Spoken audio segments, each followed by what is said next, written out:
This is St. Louis on the Air from St. Louis Public Radio. I'm Elaine Cha.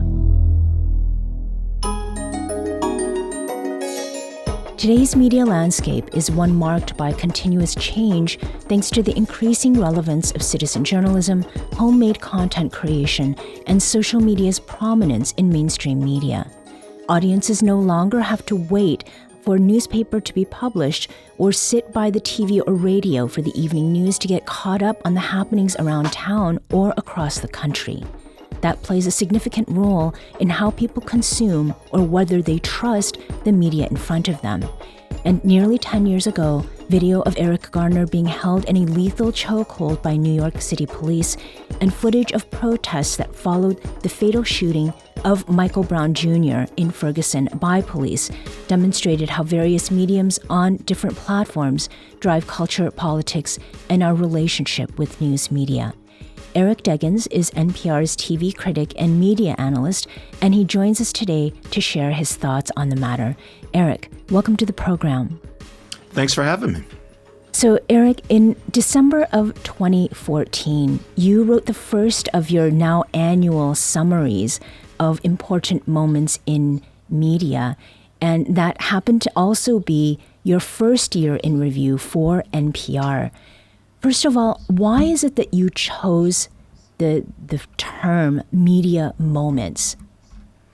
Well, what I was trying to do was look back and capture things that had happened in media that were not planned, that were viral moments that captured people's attention in unexpected ways and in really pivotal ways.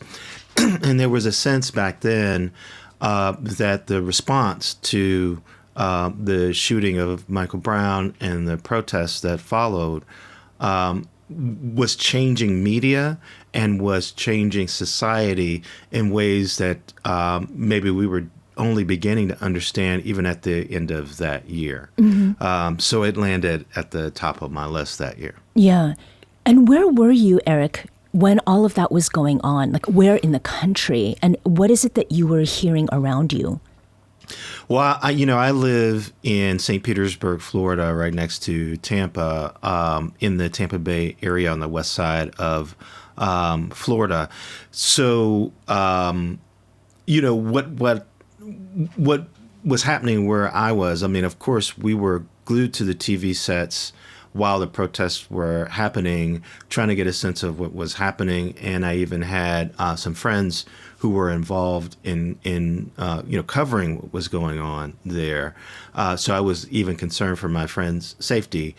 But it also reminded me of Trayvon Martin, who was a young, unarmed black man, black teen, who was killed by a self-appointed neighborhood watch person, George Zimmerman, in 2012, and that happened in Florida. That happened probably like a 2-hour drive from where I live, and so the parallels between this idea of a young black man who was killed under circumstances that were tough to discern, allegations of police misconduct, and then protests that arose as a way to pressure the system into acting.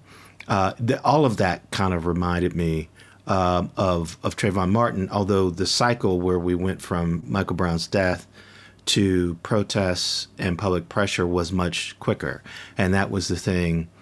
There's almost a through line that connects Trayvon Martin's death and connects Michael Brown's death and connects George Floyd's death, in that the process where you go from the actual death to widespread media coverage and protests and public pressure just gets faster and faster and faster. Mm-hmm. And so, we saw attention on what happened to Michael Brown, instantly catch fire in media, and protests soon followed. Mm-hmm.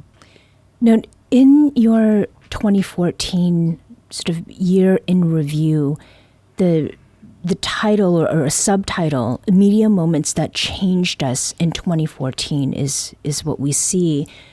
What exactly was the change that you were referring to, Eric? Part of it was us getting more used to viral videos that would communicate concern about these, that would communicate details about these incidents and concern about these details. Again, to sort of draw a loose analogy, when Trayvon Martin was killed in 2012, there was some audio recording of what happened because some people had called 911 and those calls were recorded, but there wasn't any video. And it took a long time to call the public's attention to what had happened there and to create the public pressure that eventually led to police charging George Zimmerman with a crime. In the case of Michael Brown, although his conflict with the police officer who shot and killed him was not caught on any kind of video, there was a lot of press coverage, that sort of captured the scene after his death and the attempt to capture evidence and people gathering to sort of figure out what was going on and his body lying in the street and all of this stuff. And all of that became viral videos that informed people about what was happening and kind of mobilized them quicker than what happened with Trayvon Martin. And then, of course, we get to George Floyd, where his actual death is captured on viral video. So we're getting to, not only are we as a society becoming more used to the idea that viral videos will give us crucial information in the moment about these situations that may involve police brutality or police overstepping, we also are people who are in these situations realize, oh, I better pull out my phone and capture this because who knows what's going to happen. And the reason why, we had video of George Floyd is because somebody who was there watching the police, hold him down said, I better film this. And they filmed it. And then they released it outside of any sort of official, apparatus, outside of the media, outside of law enforcement. So in a terrible way, what happened to Michael Brown kind of prepared us for this moment where people feel like they have to document what's going on just in case something terrible is happening, even if they don't necessarily know, because we're used now to seeing these videos recorded in the moment that capture much more than any sort of official journalist might be able to capture. Mm-hmm. Now, as far as the term media goes, one of the things as we here on the team, we're thinking about how do we have this conversation is the way that we understand what media meant then in 2014 and how it has evolved to what it is now. How would you describe, Eric, what does media mean today? Well, I just think, in a lot of ways, media hasn't necessarily changed like a tremendous amount, other than the influence of social media and online platforms has just grown and grown and become more fractured and more diverse. So, back when Michael Brown was killed, you might say that Twitter, which is now called X, is a social media platform where a lot of people got used to turning to that for news, to find out about news. To something is happening, a bunch of people are covering it. You go onto Twitter to use social media to figure out what everybody's reporting, along with all the videos that people, civilians, average people might be posting, and in a way you can sort of really get a pastiche, get an overview of everything that's being talked about. Well, now TikTok is a much bigger has a much bigger impact. YouTube has grown. these other social media platforms have grown, and because of X and Twitter's sort of convolutions to try and reinvent itself after Elon Musk bought it, its influence has waned, and a lot of news outlets, including NPR, don't actively post there officially anymore. And so you have to go to other platforms to maybe monitor what they're doing and bring that together with what average people are doing. So TikTok might be a place where you would look now, where you wouldn't have looked back when Michael Brown was killed. Or YouTube might be a place where you would look now, because many more people are used to recording video podcasts and putting up found footage on YouTube in a way that maybe they weren't quite as used to doing back when Michael Brown was killed. So in a way, media is the same, but it has grown. It has gotten more specific. It is fractured. The audience has fractured, and some places that we were used to turning to find news, particularly Facebook and X, Twitter, have maybe reduced in importance, while other ones have grown. Now, I want to go back to that subtitle for what you wrote in 2014, and it was, again, Media Moments That Changed Us in 2014. So, who was the us that you were talking about at that time, and is it the same now? Well, in a way, I was trying to get anyone who might read this story to consider how they might have been changed by what happened. So I was casting a wide net with that headline, but the idea is that, the story of what happened there and the way in which it spread across media, particularly social media, had influences on a wide range of people depending on who you are, where you heard about it, how you feel about issues of police brutality and marginalization of people of color, and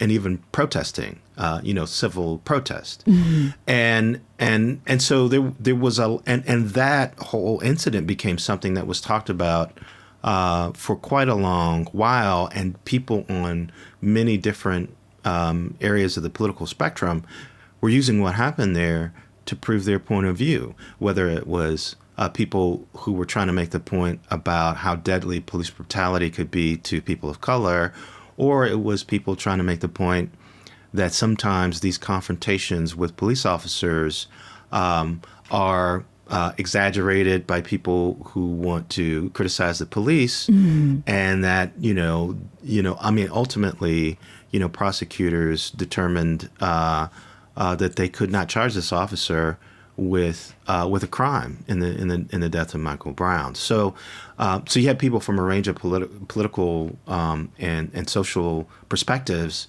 citing what happened there and looking at what was on media and commenting on footage provided and talking about even law enforcement's media strategy. Why did they release video of him in this convenience store, of Michael Brown in this convenience store, before he was killed? Why, when they were protests and there were reporters trying to cover what was going on, why did some of them get arrested by police officers, even though it was obvious that they were journalists? Right. There was a lot of different things that were kind of hitting, that were being spread on social media, but also where media was involved, and so it became this giant trending topic that revealed a lot about where we were as a society, and revealed a lot about where media was, and revealed a lot about what urban policing was, and even inspired a close analysis by the Department of Justice that that found that the police officers in Ferguson were systematically oppressing Black people there. So, right. That's a great spot, I think. We're going to take a very quick break, and we're going to pick up with that when we come back. This is St. Louis on the Air on St. Louis Public Radio.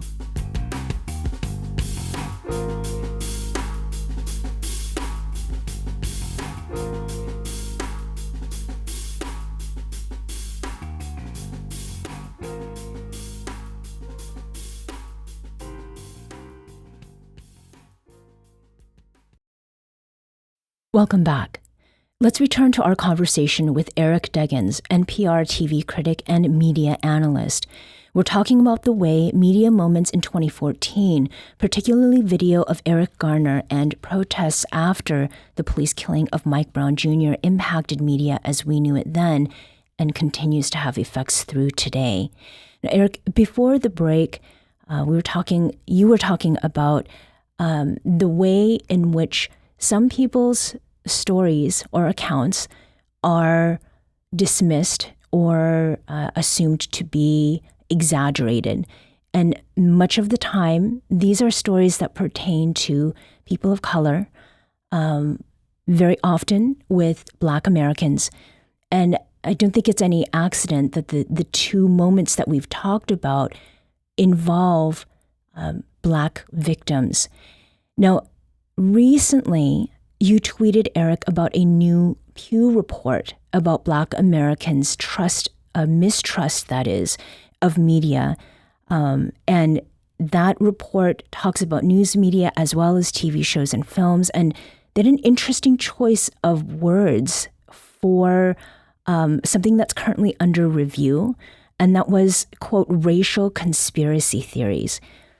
Do you think enough people, Eric, are taking these criticisms of media seriously? And, are people still not being believed in the way that they should be, even with this preponderance of footage and evidence that is shared online by everyday citizens?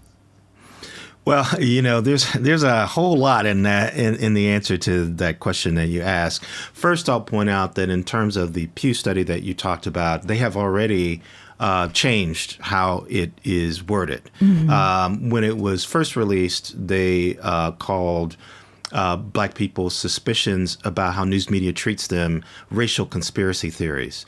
And, even though if you might look at the strict definition of the term conspiracy theory, you might say that includes ideas about conspiracies against you that might be true. We have come to use that term conspiracy theory in modern parlance to refer to things that are imagined conspiracies that are probably not true. Mm-hmm. So the wording in the study seemed to transmit this idea that Black people's suspicion about how the news media treats them might be a conspiracy theory. It might be untrue or not based in fact or exaggerated.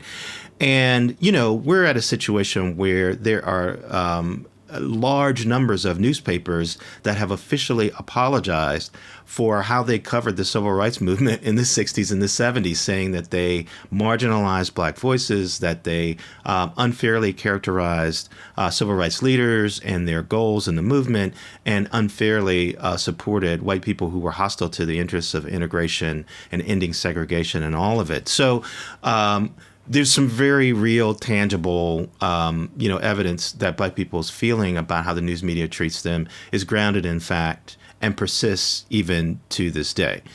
All of that said, we are also in a situation where people of color and people who are marginalized are constantly challenged to prove that marginalization and prove the damaging impact of the systems that they know are hurting them in society. Mm-hmm. And as we enter into a media world where, like I said, increasingly people are whipping out their phones and recording things immediately when they happen, it also creates this dynamic where people get suspicious about whether something happened if you don't have video of it. Right, particularly something, major, where a lot of people might be around and there would have been a lot of opportunity to record it. So we enter into this moment where people of color are increasingly expected to prove their marginalization and oppression and harm. And that fuels the tendency to pull out a phone when someone in power seems to be treating you badly.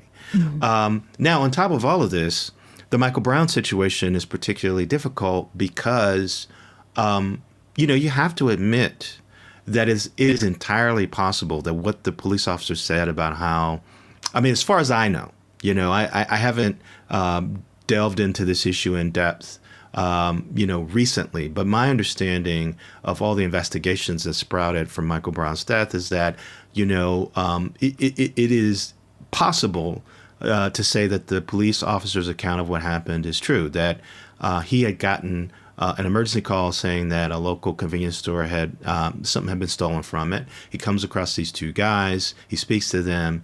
Michael Brown says something harsh to him. He stops. And then he says Michael Brown reaches into his car and attacks him. The person who was Michael Brown's companion said that the officer attacked Michael Brown first. And then the officer said that Michael Brown charged him after a short chase, and he had to shoot him because he was in fear of his life. And what we do know is that there wasn't enough evidence to contradict that story for the officer to be charged with the crime. Mm-hmm. So it's a highly ambiguous situation. But what it did was it drew attention to how law enforcement operated in Ferguson, and that unearthed data that proved that people of color in Ferguson were treated unfairly by police officers because the Department of Justice did a lengthy investigation. So you have a situation where there's an ambiguous confrontation with a police officer, but it happens in a town where most of the people who live there know that the police are treating black people and people of color differently. Mm-hmm. So, the Michael Brown situation is incredibly complex.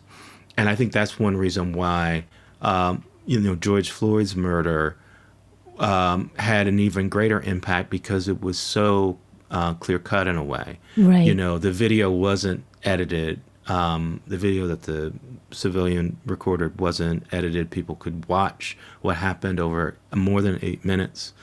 And it was a situation where they could see how the police officers reacted and see how it resulted in George Floyd's death, which was something that we didn't have in Michael Brown's case. Right. But the extent to which now there's an expectation for video is, I think, something insofar as the question I had asked earlier about who the us is and what the change has been, that is all part of it.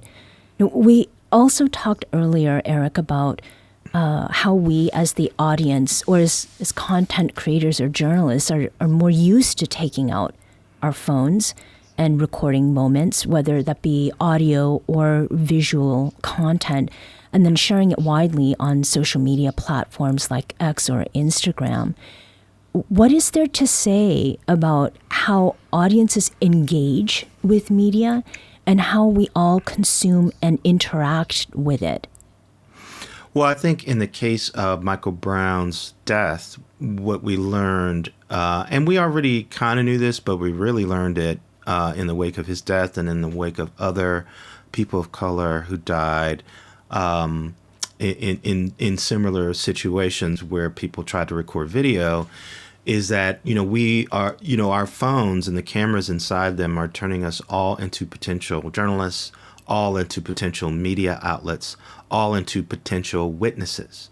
And when something is happening where you are concerned that there may be an injustice, or you're concerned that an emergency is going down, or you just want to document what's happening, the reflex to pull out that phone and record it, and as an aside, the recording technology has gotten better and better and better. The phones now record a much clearer and better images than they did, even when Michael Brown was killed. Mm-hmm. Now the idea that you would whip out your phone and that you would document it is something that, I think particularly among younger generations, you don't even think about it. You just do it. Right. And there's an expectation, I think, in the audience that when something major happens, there should be footage of it. Right. And if something happens and there's no footage, then that increases people's doubts, even though that may not indicate anything other than people didn't think to pull out a phone. Right.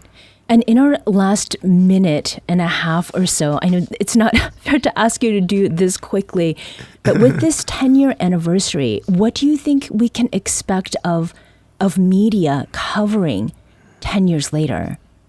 Well, I think a lot of people are going to dig into a lot of the themes that I just talked about earlier, the impact of media and how we expect these viral videos. I think there's going to be a lot of talk about systemic racism and systemic oppression, because one of the things that I think we don't talk about enough is that so many of the social issues that we fight over in America are debates over whether systemic oppression exists in America or not. Mm-hmm. And if it does exist, whether or not it actively harms the people who are oppressed by it. And in particular, when we talk about affirmative action, or when we talk about police brutality, or when we talk about the impact of poverty or disproportionate deaths from COVID, the educational system, how we talk about Black history, all of it is wrapped up in this idea of the question and I don't think it is a question. I think it is obvious that we have systemic racism, prejudice, and oppression in America, and certain groups are marginalized by it. Yes, and what do you do? How do you deal with it? Right, and that's what media will be talking about in the wake of this anniversary, I think. So we'll have to stop there. Eric Deggans is NPR's TV critic and media analyst. Thank you so much, Eric. Thank you so much for having me.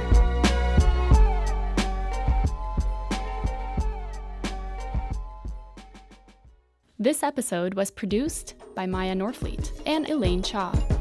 Edited by Maya Norfleet. Audio engineering and podcast design by Aaron Dorr. Our executive producer is Alex Hoyer. St. Louis on the Air is a production of St. Louis Public Radio. Understanding starts here. Do you find yourself regularly listening to episodes of St. Louis on the Air? Suggest us to a friend you think might enjoy our conversations. And leave us a review and rating on Apple Podcasts on the App Store. It's the simplest way to help people discover our show. Thanks. St. Louis Public Radio is a member-supported service of the University of Missouri St. Louis.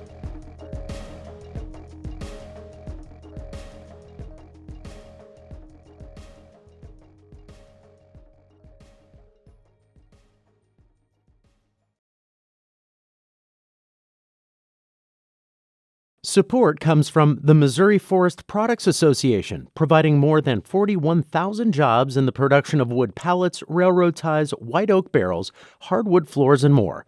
Details at choosewood.com.